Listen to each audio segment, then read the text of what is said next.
రాకాలోకంకి స్వాగతం. ఈ కంటెంట్ మీకు నచ్చినట్టయితే లైక్ చేయండి, మీ బంధుమిత్రులకు షేర్ చేయండి. ఇప్పటివరకు సబ్స్క్రైబ్ చేసుకోకపోతే సబ్స్క్రైబ్ బటన్ని నొక్కండి, అదేవిధంగా బెల్ ఐకాన్ని కూడా తప్పనిసరిగా నొక్కండి. మిత్రులారా, 2024 లోక్సభ ఎన్నికల్లో కాంగ్రెస్ పార్టీ ఒక 40-50 సీట్లు అదనంగా సంపాదించుకోవడము, బీజేపీ ఒక 40-50 సీట్లు తక్కువ సంపాదించుకోవడము, ఈ రెండిటికి ఆధారంగా రెండు వ్యూహాలు ఉన్నాయి. ఒకటి రిజర్వేషన్లు పోతాయన్నటువంటి ఒక బూచిని చూపించి రిజర్వేషన్లు పోతాయని చెప్పి ఉత్తరప్రదేశ్లో భారతీయ జనతా పార్టీకి ఒక 30-35 సీట్లు తగ్గేలాగా చేయటం జరిగింది. రెండవది కులగణన, కాస్ట్ సెన్సస్ ఆధారంగా ఈ దేశంలో రిజర్వేషన్లను మేము మారుస్తామన్నటువంటి ఒక వాదనను ఇండి కూటమి, ముఖ్యంగా కాంగ్రెస్ పార్టీ చాలా పెద్ద ఎత్తున తీసుకొచ్చింది. అయితే ఎన్నికలు అయిపోయిన తరువాత నెమ్మదిగా రిజర్వేషన్ల విషయంలోనూ కులగణన విషయంలోనూ ఇండి కూటమి, కాంగ్రెస్ పార్టీ చెప్పినటువంటి మాటలన్నీ బూటకమని తేలిపోతున్నది. ఒక్కొక్క న్యాయస్థానం నుంచి వస్తున్నటువంటి ఒక్కొక్క తీర్పు ఈ బూటకాన్ని బట్టబయలు చేస్తుంది. జూలై 29వ తారీఖు అంటే సోమవారం నాడు బీహార్లో రిజర్వేషన్ల శాతాన్ని పెంచటం, దానికి సంబంధించినటువంటి ఒక కేసు ఉంది. ఆ కేసుని అంటే హైకోర్టు ఇచ్చినటువంటి తీర్పుని కొట్టివేయడానికి కానీ, దానిపైన స్టే ఇవ్వడానికి కానీ సుప్రీంకోర్టు నిరాకరించింది. చాలా కీలకమైనటువంటి ఆదేశం ఇది. ఎందుకంటే కులగణన బీహార్లో నితీష్ కుమార్ చేయించారు. నిజానికి రాష్ట్ర ప్రభుత్వం కులగణన చేయించవచ్చునా లేదా అన్నది వేరే ప్రశ్న. కానీ నితీష్ కుమార్ తాను ఒక కులగణన చేసినట్టుగా చెప్పి కాంగ్రెస్ కన్నా తాను ఒక అడుగు ముందున్నానని చెప్పడం కోసము ఆయన కులగణన చేయించి దాని ఆధారంగా 50% వరకే ఉన్నటువంటి రిజర్వేషన్లని 65% తీసుకువెళ్ళాడు.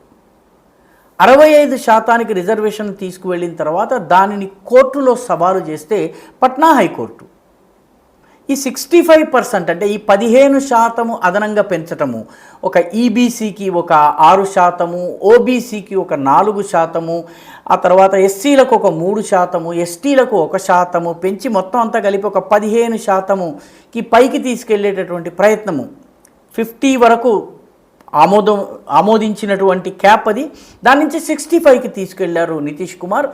దానిని పట్నా హైకోర్టు కొట్టివేసింది. ఇది రాజ్యాంగ విరుద్ధము అని చెప్పి కొట్టేసింది. దీంతో కాస్ట్ సెన్సస్, రిజర్వేషన్ల పెంపు ఏదైతే ఉందో ఈ రెండిటిని పట్నా హైకోర్టు కొట్టివేసిన తర్వాత బీహార్ ప్రభుత్వము సుప్రీంకోర్టుకు వెళ్ళింది.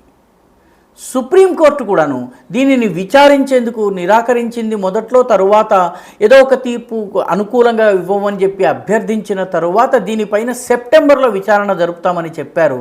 సెప్టెంబరు వరకు 65% రిజర్వేషన్ని కొనసాగించాలన్నటువంటి బీహార్ రాష్ట్ర ప్రభుత్వ అభ్యర్థనని కోర్టు కొట్టేసింది. 50% వరకు మాత్రమే రిజర్వేషన్లు ఉంటాయి. ఈ 15% పెంచేటటువంటి ప్రయత్నం ఏదైతే ఉందో అది తప్పు, అది రాజ్యాంగ విరుద్ధము. కాబట్టి దాన్ని కొట్టివేయాలి. రాజ్యాంగంలోని ఆర్టికల్ 14 ఏదైతే అందరికీ సమాన అవకాశాలు ఇస్తున్నాయో దానికి కొన్ని ఎక్సెప్షన్స్ ఇవ్వడం జరిగింది. ఆ ఎక్సెప్షన్స్లో భాగంగా రిజర్వేషన్లు వచ్చాయి. కాబట్టి exception cannot be more than the principle are fundamental అన్నటువంటి తీర్పుని గతంలోనే చాలా రోజుల క్రితమే ఇందిరా సాహ్ని మరొక 9 మంది జడ్జెస్ ఈ తీర్పిచ్చారు. దానిని పట్నా కోర్టు ధృవీకరించింది. పట్నా కోర్టు చెప్పినటువంటి మాటని సుప్రీంకోర్టు కూడా ధృవీకరించింది. ఎందుకంటే రిజర్వేషన్ ఆర్టికల్ 14 ప్రకారము అందరికీ సమాన అవకాశాలు ఉండాలి. కానీ కొందరు వెనుకబడిన వాళ్లకు కొద్దిగా మేలు చేసేందుకు ఒక ఎక్సెప్షన్, కొన్ని మినహాయింపులు ఇచ్చారు. ఆ మినహాయింపులో భాగంగా రిజర్వేషన్ ఈ దేశంలోకి వచ్చింది. కాబట్టి రాజ్యాంగాన్ని తొలగించటం, రాజ్యాంగాన్ని మార్చటం ద్వారా రిజర్వేషన్లను తొలగిస్తారని చెప్పి కాంగ్రెస్ చేసిన ప్రచారము పూర్తి అబద్ధము.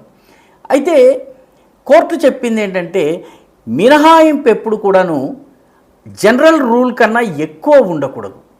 కాబట్టి 50% మించి రిజర్వేషన్లు ఉండడానికి వీల్లేదు. 65% రిజర్వేషన్లు ఇస్తే ఎక్సెప్షన్ ప్రిన్సిపల్ కన్నా లేదా ఫండమెంటల్ కన్నా ఎక్కువైనట్టు అవుతుంది. కాబట్టి ఇది ఆమోదయోగ్యం కాదని కొట్టివేసింది. దానినే సుప్రీంకోర్టు కూడా ధృవీకరించింది. దీని అర్థం ఏంటంటే ఈ కాస్ట్ సెన్సస్ పేరు చెప్పి రిజర్వేషన్లను పెంచేటటువంటి ప్రయత్నం ఏదైతుందో దానిని సుప్రీంకోర్టు పూర్తిగా తిరస్కరించింది. తన అభిప్రాయాన్ని చెప్పేసింది. అయినప్పటికీ సెప్టెంబర్కి విచారణకు వాయిదా వేసింది. కాంగ్రెస్ పార్టీ చేసినటువంటి మరొక ప్రయత్నం కూడా ఈ సందర్భంగా గుర్తు తెచ్చుకోవాలి. అదేంటంటే కర్ణాటకలో స్థానిక రిజర్వేషన్లు, స్థానికులకి అన్ని రకాల ప్రైవేట్ రంగంలో రిజర్వేషన్, అత్యధిక సంఖ్యలో రిజర్వేషన్ ఇవ్వాలని చెప్పి, డి కేటగిరీలో, సి కేటగిరీలో ఇంతింత రిజర్వేషన్ ఇవ్వాలి అని చెప్పి ఒక ఆదేశాన్ని రాష్ట్ర ప్రభుత్వం తేవడానికి ప్రయత్నించింది. ఇది కూడాను కాంగ్రెస్ పార్టీ చేసినటువంటి ప్రచారంలో భాగంగా ఇది చేయడానికి ప్రయత్నించారు. కానీ దీనిని స్థానికంగా ఉన్నటువంటి పరిశ్రమలు ఎవరైతే ఉన్నారో, ఉద్యోగాలు ఇచ్చేవాళ్ళు ఎవరైతే ఉన్నారో, పరిశ్రమలు నడిపేవాళ్ళు, సాఫ్ట్వేర్ కంపెనీలు నడిపేవాళ్ళు, ప్రైవేటు కంపెనీలు పూర్తిగా దీన్ని తిరస్కరించాయి. అవసరమైతే మేము కర్ణాటకను వదిలిపెట్టి వేరే రాష్ట్రాలకు వెళ్ళిపోతామని చెప్పి ప్రకటించాయి.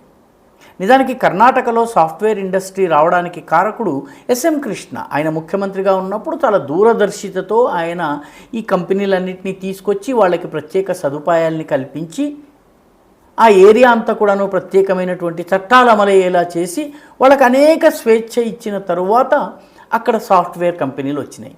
మధ్యలో ఒకసారి స్థానికత ఈ ఇష్యూ వచ్చినప్పుడు చంద్రబాబు నాయుడు చాలా సాఫ్ట్వేర్ కంపెనీలని ఆంధ్రప్రదేశ్ వరకు, హైదరాబాద్ వైపు తీసుకుని రావడానికి ప్రయత్నించారు, విజయం కూడా సాధించారు. ఇప్పుడు మళ్ళీ కాంగ్రెస్ ప్రభుత్వము ఈ రిజర్వేషన్ల ఇష్యూని లేవనెత్తి ఇది చేయడానికి ప్రయత్నించింది. అయితే దీనిని పరిశ్రమలు పూర్తిగా తిరస్కరించాయి. పరిశ్రమల నుంచి వస్తున్నటువంటి ప్రతిక్రియను చూసి, రెస్పాన్స్ని చూసి, రియాక్షన్ని చూసి ఇప్పుడు కాంగ్రెస్ ప్రభుత్వము ఈ రిజర్వేషన్ల విషయాన్ని వెనక్కి తీసుకుని మేము అసలు ఇంపోజ్ చేసే ప్రసక్తే లేదని చెప్పింది. కాబట్టి రిజర్వేషన్ల మీద ఈరోజు ఇస్తామని చెప్పి ఇవ్వలేక వెనక్కి తీసుకుంటున్నది కాంగ్రెస్ పార్టీ. అదేవిధంగా 65% తీసుకువెళతామని క్యాస్ట్ సెన్సస్ ఆధారంగా చేస్తామని చెప్పినటువంటి పార్టీలు, రాష్ట్ర ప్రభుత్వాలు కూడా ఇప్పుడు వెనకంజ వేస్తున్నాయి. ఎందుకంటే అది రాజ్యాంగ విరుద్ధం కాబట్టి. రిజర్వేషన్లను రాజ్యాంగం నుంచి తొలగిస్తారని అబద్ధపు ప్రచారం చేసిన వాళ్ళు ఇప్పుడు వెనకడుగు వేస్తున్నారు. ఈ రకంగా రాహుల్ గాంధీకి ఇదొక పెద్ద చెంపపెట్టు వంటి ఆదేశము సుప్రీంకోర్టు వెలువరించింది. ఆయన రిజర్వేషన్ చుట్టూ నిర్మాణం చేసినటువంటి కథనం ఏదైతే ఉందో ఆ కథనం అంతా కూడా పూర్తిగా బొక్కబోర్లా పడినట్టుగా అయింది. నిజానికి రిజర్వేషన్లు 50% మించడానికి వీల్లేదన్నటువంటి విషయాన్నే సుప్రీంకోర్టు కూడా ధృవీకరించింది. కాబట్టి మొత్తం కాస్ట్ సెన్సస్ చుట్టూ ఏవైతే రాజకీయాలు చేశారో ఆ రాజకీయాలన్నీ కూడా విఫలమైనట్టే. ఈ వీడియో మీకు నచ్చినట్టయితే లైక్ చేయండి, షేర్ చేయండి, ఈ ఛానల్కు సబ్స్క్రైబ్ చేయండి. మీ అభిప్రాయాన్ని కమెంట్ల రూపంలో తప్పనిసరిగా పంపించండి.